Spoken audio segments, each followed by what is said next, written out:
Good morning, dear friends.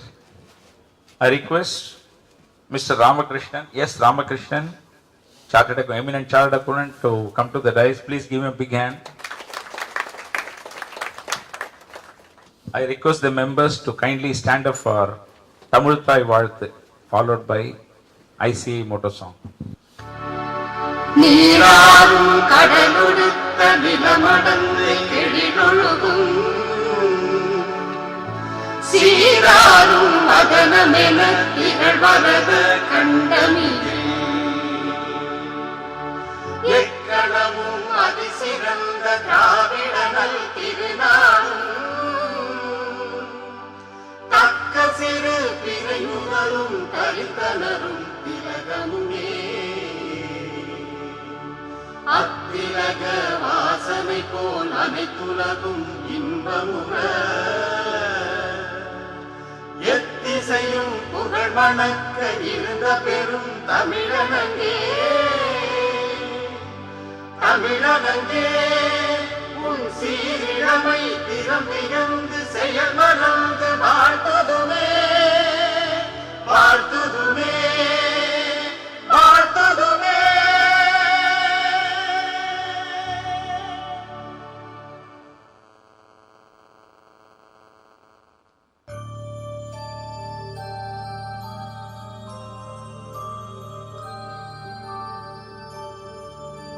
य एषः सुप्तेषु जाग्रति य एषः सुप्तेषु जाग्रति कामं कामं कामं कामपुरुषो पुरुषो निर्मिमाणः निर्मिमाणः तदेव शुक्रं तद्ब्रह्मा तदेवामृतमुच्यते तस्मिन् लोकः शतः सर्वे तदूनात्यपि कश्चन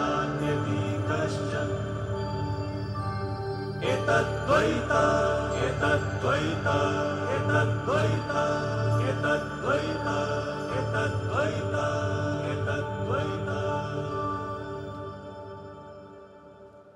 Thank you, members.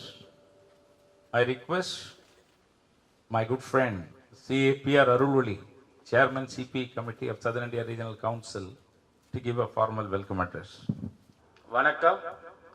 On behalf of the Chairman of SIRC of ICAI, I deem it as a privilege to be here on the second day of the two-day mega All India CPE conference, which is being conducted by the CPE Committee of ICAI and the Research Committee of ICAI jointly with SIRC of ICAI, and this is an opportunity which is being given on an year-on-year basis, and we started this with the last year. We had two national conferences at the fag end of the year, and the conferences being happening at the fag end of the year is an opportunity for exploitation of the members in the way of which it is being charged in many of the CPE program organizing units. But entirely we have gone in a different conceptualization by itself, and the cost to cost, if at all you are in a position to be given for a CPE program, we have given it in such a way, and it has been made to the extent of just like that, and the exploitation is not being done for the last 3 days and the next 2 days in fixing the fees for the CPE conferences which is happening. That is the way in which we have made this conference fee at 750 rupees for a program of 2-day mega conferences which is happening. Normally any program we charge 2000 rupees at the same Brahmaya Hall. There also it is recovering cost, but here it is lesser than that. We have taken the subsidization with reference to the grant which is being given by the Central Committee, and all thanks goes to C.A.V. Murali, Chairman of the CPE Committee, who has made it happen, and that only has made us also to bring the best of the speakers. For the past 1 year, when we have been seeing the speakers, we are trying to bring the speakers at all times, but at the end of the year, as a bonus, we see that the best of the speakers comes and the 360-degree knowledge which is being said with the 30 speakers and 30 hours, it is a real benefit for all the members.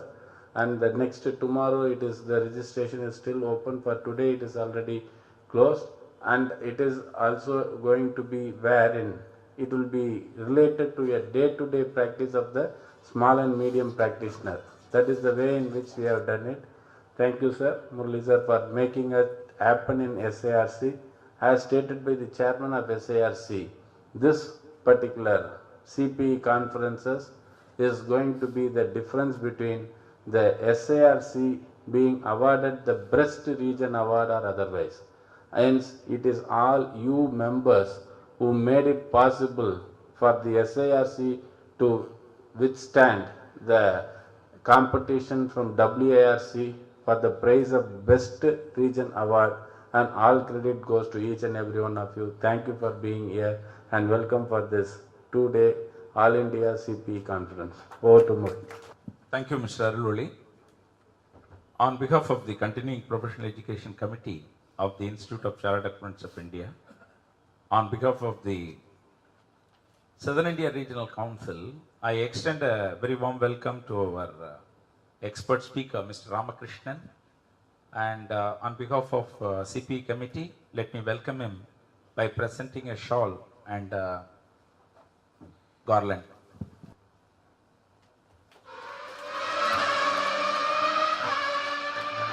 Der Start. 0 auf 100 in 2 Sekunden.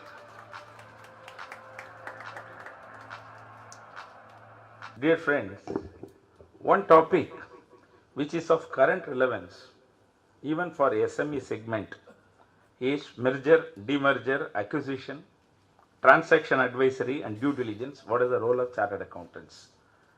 Whether a person who is in the industry or in practice, there are certain topics which has got a relevance only for practicing chartered accountants. But there are certain topics which has got a wider ramifications, whether he is in practice or industry, whether he is consultancy or advisory. This is one such topic. We don't have many speakers because the number of people, number of professionals who specialize in this topic are few. The gentleman who is practicing, he should come and speak and share the knowledge. People who share the knowledge should have actually carried out.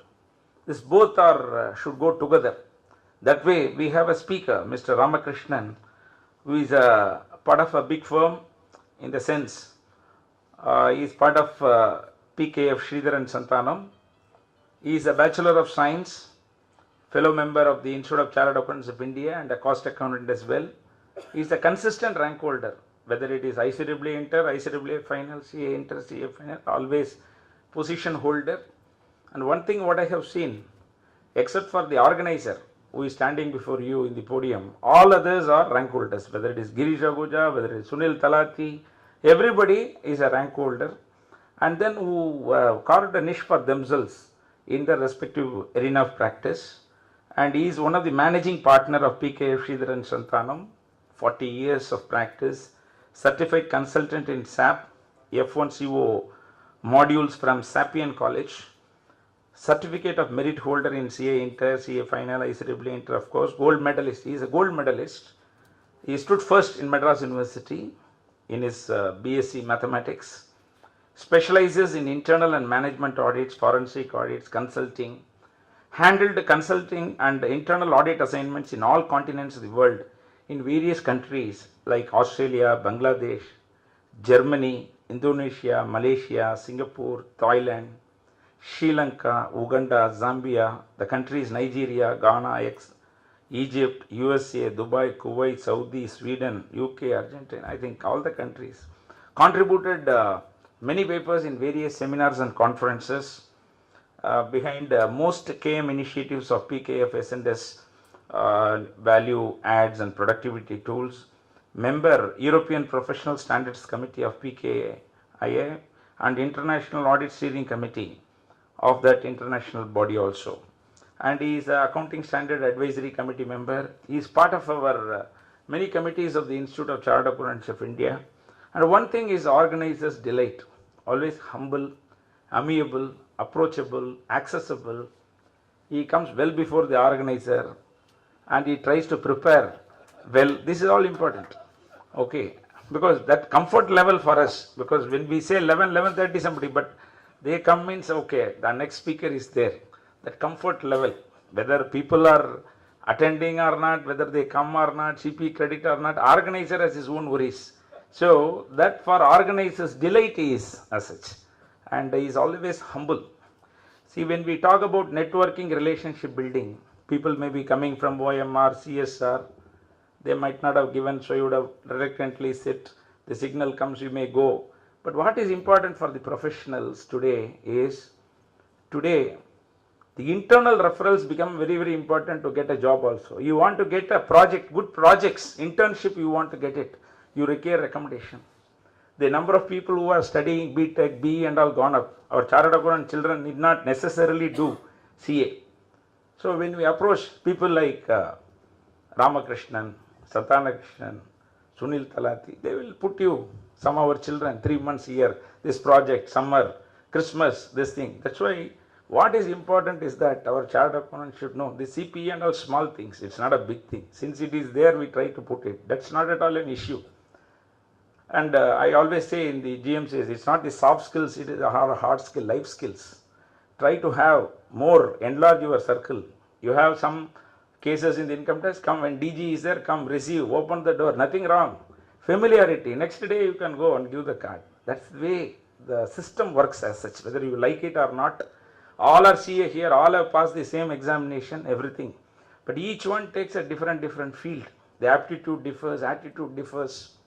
People get in so many things. What is important today is human relations. And the human relation, you can exploit the persons who is coming and doing it. They are not just like that. The billings, huge revenue billings. They will be having so many clients, 1,000 clients, corporate clients.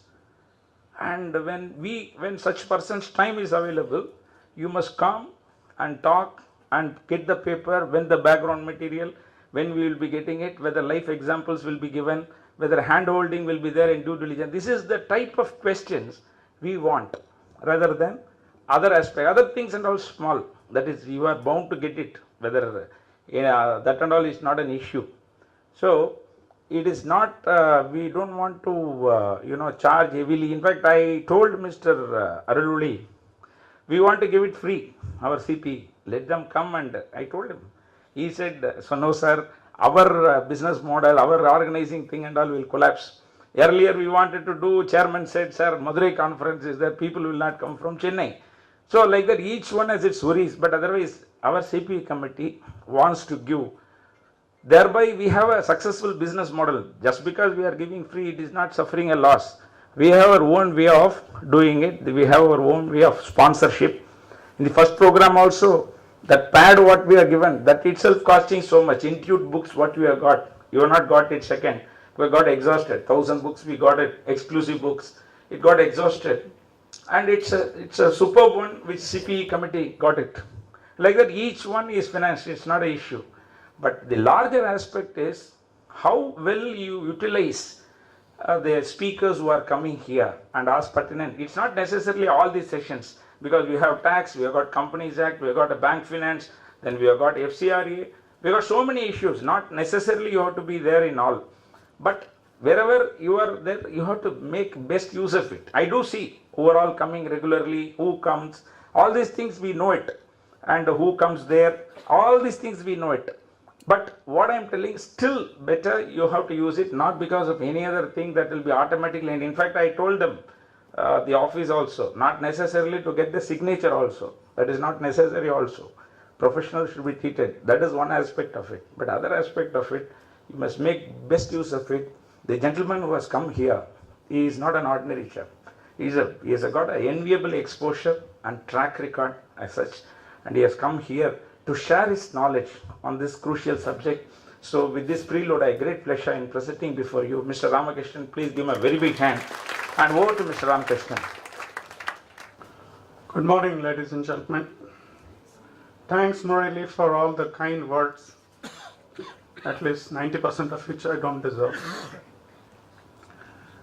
Uh, when I was garlanded, my thoughts went back to my marriage. So we don't get garlanded often. And the topic is mergers and acquisitions. And for all practical purposes, M&A and marriage are the same. In the United States, they say 50% of marriages end up in divorce. What is it except a merger becoming a demerger? A divorce is a demerger, merger is a marriage. And what is the problem there? There has been no due diligence, proper due diligence. At least in our country, it has not come to that level.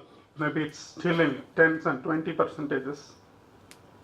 But 50%, and if you ask them before the marriage, they will say, I have found the perfect fit. And also they would have spent time, maybe 6 months, 1 year, there are lots of words living in all types of practices. After that also the marriage fails. Marriage has MA, M&A also has MA. For marriage and M&A, you need proper due diligence. Why do mergers fail? Mostly because of its clash of cultures. That is the same reason why many marriages also fail. Okay, those thoughts came to me because suddenly I was garlanded. We have 60 minutes. This is a very vast topic. Normally due diligence itself, I talk for 2-3 hours.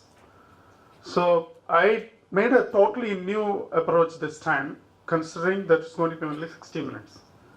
Of course, there's going to be another webinar in the evening. I'm going to be talking the same thing.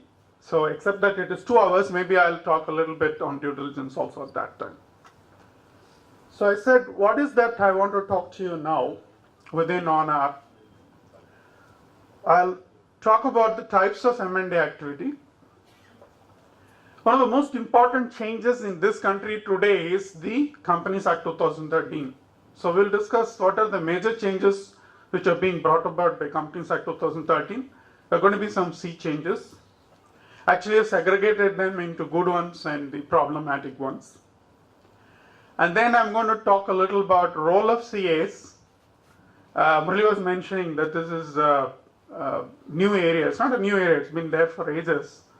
But unfortunately, not many of us get involved in this. And I would welcome that more and more of us get involved in this because it's a good paying area and a lot of challenges. And once you do a couple of them, you get exposure to do other things. Because I still remember when 1980, my guru was Mr. Arun Gandhi, who was in NM Rising Company.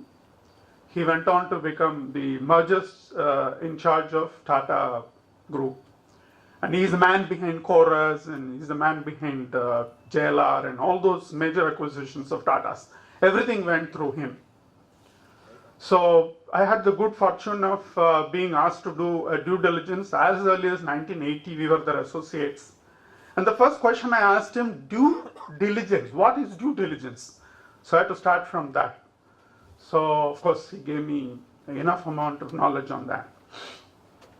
And the last one, I thought, to make it a little interesting, we'll do a role playing.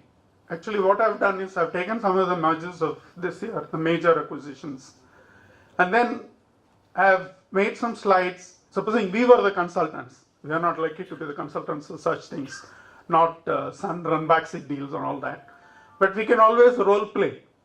Suppose we were the consultants, what would we be doing it? How would we be approaching it? At what went wrong, what went right, and things like that. So this is the crux of what I'll be talking to you.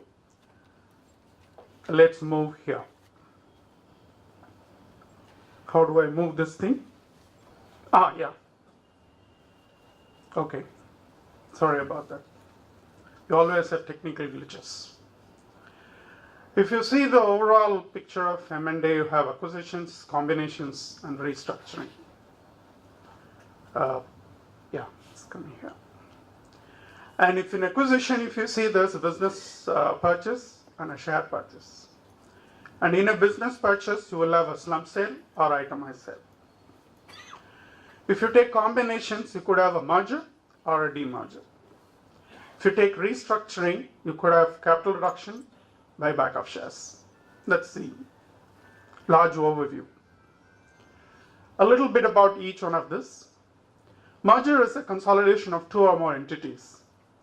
If you see the picture here, consideration in the form of shares, company A merges with company B. The alternative structures is company A is there, company B is there. Both of them merge to form a new company called company C. So it's a consolidation of two or more entities, involves transfer of assets and liabilities from the transfer company to transferee company. And in lieu of that, shares are issued. It's a lengthy process. Now, under the New Companies Act, you can even do cross-border mergers. Of course, the rules are yet to come on that. Largely, it's tax neutral, and generally losses can be carried forward and set off by the transferee company. And everything happens through the court. Now, of course, it will be NCLT. Until NCLT comes, it will be through the courts. Demerger, transfer of identified business. You have one business which is identified and that's thrown out from one company to another. As a consideration, acquiring company issues shares to the shareholders of selling company. Again, it's a lengthy process because you have to go through court. Anything you go to court in this country takes time. Largely tax neutral, and generally losses can be carried forward. Of course, all these exceptions are there, like Section 79 and things like that. The transaction and the resultant entity are what are depicted in the pictures. Slump sale. Many of us would have done this, perhaps. Involves transfer of business undertaking as a whole. We do this because we don't want any indirect tax complications, VAT and things like that. Consideration is lump sum and more often by way of cash. It's a simpler process. You're not going to courts and NCLTs and things like that. And capital gains arises. The problem is that if you go through the other, you have no problem of taxation. Here you'll have a problem of taxation. And you have a problem of stamp duty. Sometimes, if you have large land and buildings, the stamp duties can be very heavy. Of course, in some states, you also have to pay stamp duty on mergers. Itemized sale, where you don't pick the whole business, you pick items for sale. Transfer business or consideration is measured against each asset. Transfer may be selective or some assets and liabilities only. Consideration is largely by cash. Process is simple because you don't go to court in NCLT. Capital gains, stamp duty are the problems. Here you have an additional problem of indirect tax because you are identifying individual items. You will have taxation issues there. Share purchase, we are given two structures. Buyout of equity stack from equity shareholders who are existing. The other one is the new company invests in the company, dilution occurs, so automatically shares become larger for the acquirer. If you see the legal impact of transactions, why the mergers in India take so long is because a host of laws are there. You have Companies Act, you have of course income tax implications, you have SEBI if you're a listed company, you have FEMA, you have indirect tax laws, you have the accounting standards. So those of you who have done listed company mergers, you will know that you have to give a certificate that the merger will be in accordance with the existing accounting standards. Stamp duty, which could be a major element depending on the land and buildings. Competition law, I think 2 weeks back only the Ranbaxy deal was cleared by Competition Commission. So for large companies, this could be a deal breaker. There have been international deals where everything is through, but the Competition Commission stops it because that's mostly antitrust provisions of the world. They don't want companies with monopolies and concentration.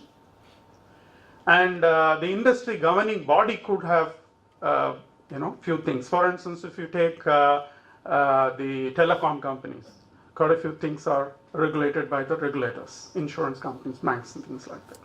So that's the overall situation. Let's go to the Companies Act. These are changes which of course have not been fully notified, partly notified and things like that. I think we are dealing with this Companies Act situation for the first time in our lives. We have both the acts going at the same time. Certain acts have been put into effect, certain rules have come. Actually, 2 or 3 months back I was in Egypt. So they told me we brought a new company law. I said good. And then we brought a lot of rules. I said good. And then there was total confusion. I said, wait a minute, which country are you talking about? He said, Egypt. I said, okay, we are not alone. So Egypt also went through the whole thing. But they did a very smart thing. I said, what happened? They postponed it by 1 year. So they said, let's not have part of this law, part of that law and all that. We'll just postpone the whole thing, look at it de novo and then come back. I wish we had done that. Now, I have segregated the changes into the good and welcome changes and the problematic ones. So what are the good and welcome changes? Fast track restructuring of holding and wholly owned subsidiaries. This is going to be very, very useful because previously, even if it was one wholly owned subsidiary, you had to go through the whole process all over again. So it was a painful thing. So this is a very good thing. I think as things stand, we will get more and more of this, because the government is now hell-bent on bringing some rules. If it can't be through the parliament, they are ready to bring ordinances. So I think we will see a lot of sea changes, because I used to see the rankings, ease of doing business ranking, which used to be discussed in all international forum. We were 138 or something, and then we slipped to 140 and then to 142. It was going nowhere. I mean, we probably should have asked for a ranking from the bottom only. Otherwise, we would have never come up. So luckily, I think we are doing enough things now. We will go up the ranks. So in this, also small companies, they have said you can do it without much rigmarole. No NCLT is involved. No auditor certificate is involved. Only prior notice has to be given to ROC in the official liquidator. Quick and easy, you can finish. It's very sensible if you ask me, because you can get things done with a wholly owned subsidiary. You don't really do much in wholly owned subsidiary, it's the same. Second is more time bound. So always we had laws which said you have to go to court, you have to go to so and so, compel law board. But there was never a time limit. So we always used to say, I think I remember one Supreme Court case which ended saying, let both plaintiff and defendant rest in peace. Both of them had died. Supposing it takes 40 years to do a case, I mean, nobody is alive so long. So this is going to be time bound. And they have said even government authorities have to respond within 30 days. If you don't respond, we will take it as there are no objections. So this is again very good change. Next is yearly reporting. How do you do a good follow-up? You keep giving a report. So that's what they have suggested. Till it is fully implemented, keep giving reports, which is again a very nice thing. And now we have notified foreign jurisdictions, foreign countries, in which amalgamation demerger of Indian company into foreign company is made easier. Previously, it was a very tough thing, because you have to do it here, you have to do it there, and all the authorities were involved. So there was no process also. It was becoming very difficult. Now this is good. More disclosures in notices to shareholders and creditors, which is more transparency, which is good. And postal ballot is mandatory. And now, of course, when you have a meeting, the meeting plus postal ballot is supposed to be considered, like e-voting as well as the main meeting, both are considered together. And previously, anybody could stand up and object. And in this country, how many such suits have been filed? Just to scuttle things. You don't want something to happen, you go and file a petition there. Now, so they have said that if you want to object, you should have at least 10% shareholding, which makes sense, or 5% of debt. Supposing I have 100,000 rupees as a total debt, I don't want to stop a whole amalgamation process of $1 billion company. So this is again very good provision if you ask me. So this has come. Then auditor certificate is required. So if you ask me, the new Companies Act is a bane as well as a boon. Boon because we get a lot of things to do, a lot of work, but then you have to always read all the sections which talk about the penalties and all that. So it's something which we have to always look at with mixed feelings. So auditor's certificate is there now in listed companies because of the listing guidelines. Now this will be applicable to all the companies. Then there is some backdoor delisting possible, but I'm not sure whether SEBI will allow that. But as things stand, it is possible. New law says when transferor listed company amalgamates into unlisted transferee company, unlisted company can continue. This has never happened before. So this is a good thing if you want to continue, with an unlisted company or delist, back route. But then you will be giving notice to the SEBI and all that, they will come and object. So this is at least there as a provision. I find another big problem here that Companies Act comes, there is a change, but the corresponding change doesn't happen in SEBI. So listing guideline continues to say special resolution, for instance. Majority of minority resolution is still special resolution for listed companies, ordinary resolution for other companies. So I think better that they dovetail both and say that whatever applies in Companies Act will apply here. Then purchase of minority shareholders by persons holding 90% or more of the equity. So you already got 90% of the equity. What is the point in having 10% of the people objecting to things? They have given you powers. Go to a crude valuer, take a valuation and buy the shares from the 10%. So, and interestingly somewhere I read that you can make a counter offer. Supposing majority is saying this is the value of the business. Of course, if you have the money, the minority can say we will buy you out at the same rate, which is a nice thing, fair thing. Let's come to issues and problems. What are the problems which we could face? More approvals, more time because of that. Amalgamation demerger from foreign company into Indian company, a little more restrictive. Uncertainty as to transitional provisions. This is a big problem for us. Because every time we have a company law situation, we have to go back and find out what happens now. They said internal control reporting by auditors. Luckily they've said, okay, this year we need not do. Because the moment they say that company says, okay, next year we will see. Right now let's not bother. Fraud reporting is applicable, we still don't have a institute notification. So keeping pace is becoming very difficult. So transitional provisions, what happens for existing cases and things which are going to come in pipeline. And then another thing is they've said this buyback of shares and variation of rights, if it is part of the scheme, you have to go through the company law provisions. Previously, if you see in mergers, you could get murder done through merger. So everything court said you do this, you do that, everything you could do. But right now they said, if you have buyback of shares, variation of rights, there are specific provisions in company law, follow that. Do not go and ask the court to or NCLT to approve that. Then we all know about the share capital definition. Now preference shares are also part of shares. So that is going to create a lot of complications. I mean, a whole host of problems can arise because of that. Then you have free reserves definition. If you see, it would not include changes in carrying amount of asset or liability recognized in equity. So which means any amalgamation reserve which comes out of an amalgamation, and you have done, let's say, fair valuing of assets and liabilities in purchase method, you can't use it for any purposes like bonus, buyback, of course dividend anyway you couldn't have done.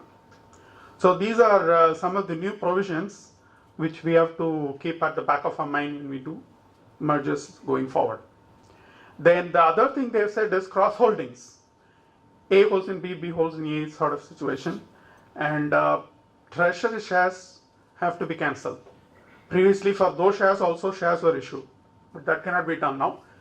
Treasury shares need to be cancelled. And then positive confirmation by shareholders and creditors having 90% value is required, which in a way is good.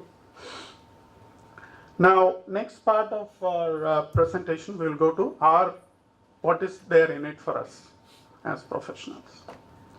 There are a lot of opportunities for CS in M&A activity. Advisory on inorganic growth strategy. First, you can even go and tell people that you should look at inorganic growth. People say, okay, when I require, I will put up a new factory and things like that. Not necessary always. So, business diversification using inorganic route. Then, dilution advisory to sell-side customers. It happens mostly, if you ask me in practice, old man is there, is let's say 70, 80, and none of the sons and daughters are interested in the business. I'm sure many of you are facing this problem, you are in practice. He says, find a buyer for me because my son and daughter are not interested in what I'm doing.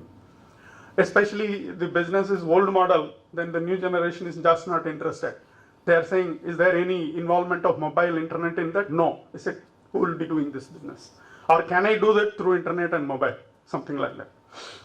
Then scouting for potential targets. Somebody may say, okay, I'm expanding, find targets for me. Preliminary evaluation of targets without going into details, pre-deal evaluations, negotiation support, commercial team sheet finalizations, structuring the deal, which is very important. How do we do that with the least tax consequences and things like that? Financial, commercial, business, and legal due diligence. Of course, except the legal part where we'll still be doing the company law and SEBI and things like that. We will normally involve a lawyer. The teams normally include a technical person, legal person, and accounting person. So financial, commercial, business due diligence is a big, big area, and that's something which is almost entirely dependent on accountants. And people have benefited a lot by proper advice. And transaction documentation support, and of course lawyers will be involved, but you can always put in a thing or two. Then funding options and structures. Valuation, of course, now you know, New Companies Act, you have valuation experts. So valuation will be at various stages, making proposals, consummating the deal, fairness opinion on valuation, FEMA regulatory purposes. Then purchase price allocation, the moment Ind AS comes, IFRS comes, you cannot just take everything to goodwill. You're supposed to allocate it. So how do we do that? That is again an accounting area. The closing competitions and settlement competitions. Post-deal integration support, very, very important. I told you many mergers fail because of this reason. Business synergy and management strategies. Accounting advisory on mergers and amalgamations. Please believe me, there could be quite a lot of complications here. Post-deal effectiveness evaluation. Advisory services to investor protection groups. So that's the whole host of things we can do. Now, what will a good due diligence try to avoid? What are the top 10 M&A failure reasons? Unrealistic price. I have seen this happen because there is a competition between two companies, and it actually becomes an ego competition between two chairmen. So it virtually becomes like an auction. The company may be worth, let's say, 100 crores. They may be bidding for 200 crores. Poor due diligence, which we have talked about. Overrated synergies. Synergy is a very bad word in M&A. Everybody says we'll add up and then we will save 1,500 crores. Actually, it adds up to the cost. One of the most interesting things you can read, I don't know whether it's here, it is the Indian Airlines and Air India merger. Actually, the number of general managers and all that went up after the merger. It's supposed to come down. And the entire costs of operation went up. So if you want to know how not to do a merger, please study Indian Airlines Air India merger. Poor business fit, inconsistent strategy, integration difficulties, which can be quite a few. I think I've noted down a few very classic cases where there has been failures. One which comes to my mind is the German Mercedes-Benz acquiring the American Chrysler. So it's a total disaster. I think they paid something like $48 billion and sold it for $4 billion or something like that. So sometimes your integration difficulties could be unsurmountable. Next one is cultural integration issues. Two different cultures we mentioned about marriage, same thing happens there. High leverage. Sometimes you pay you have too much of debt, which doesn't work. And boardroom misfit, two totally clashing cultures, and regulatory hurdles. Regulatory hurdles could come in the form of, as I said, your competition commission, things like that. Now, what is the global situation of M&A? I just saw this morning's report says the total merger in M&A in the world, 2014, is $3 trillion. And the United States alone is $1.4 trillion out of that. And some of the major ones are the $66 billion Actavis versus Allergen, Halliburton and Baker Hughes, which is $38.5 billion, Comcast for Time Warner, which is $45.5 billion. So I don't know whether you know why so many mergers happen, especially in the United States. One of the major reasons is called inversion. Inversion is taking specifically company out of United States so you pay less taxes. I don't know whether you know that Apple pays very less tax because it's headquartered in Ireland or someplace. It doesn't do much business in Ireland, but the Ireland taxation is something like 15%. United States is close to 35%. That's a saving of 20%. So a lot of companies are merging in United States to take the headquarters out of United States, and now the United States government is coming heavily on that. And the good news is mergers have been going not only abroad but also in India. I just read again yesterday's report, 847 deals of $41 billion this year in India, which is I think highest after 2006 or 2007. And some of the notable deals were Sun Ranbaxy, Kotak Kinjwaisya, and Vodafone deal.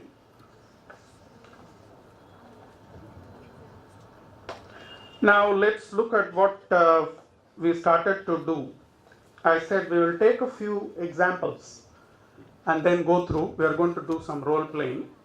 We are all the consultants to Facebook WhatsApp deal. So most of you must know about Facebook WhatsApp deal. Now the person who was in WhatsApp, the owner, was from Ukraine. He's from a small village outside of Ukraine. I am told his parents never used to talk over phone because the government was listening. See, the then USSR government was very restrictive, so they couldn't even talk over phone. And look what the son has done. He's united the world by WhatsApp. How many of you use WhatsApp here? I'm sure all of us use. Yeah, I can see quite a few hands go up. Imagine what has been done overnight to the situation. We didn't know what was WhatsApp, and then all of us have started using that. Not only that, every generation is using that. My wife's mother is using it at the age of 75. So let's see what is this deal and whether it makes sense. Now, WhatsApp has been acquired for $19 billion. Now, sometimes when we look at this, it doesn't make any sense for us. So I'm going to look at it from totally a valuation angle. Why would anyone buy something like this for $19 billion?